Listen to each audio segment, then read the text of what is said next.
রথের দিন মেয়ের চুল দিতে গিয়ে যে এরকম একটা কাণ্ড ঘটবে সেটা একদমই ভাবতে পারিনি আর কল্পনাও করতে পারিনি।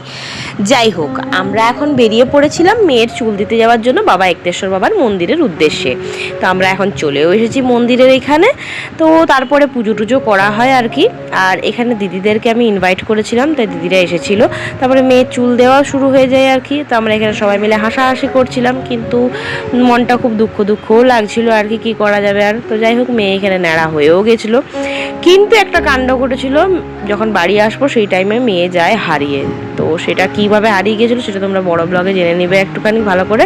আমি লিঙ্কটা ডেসক্রিপশন বক্সে শেয়ার করে দেবো।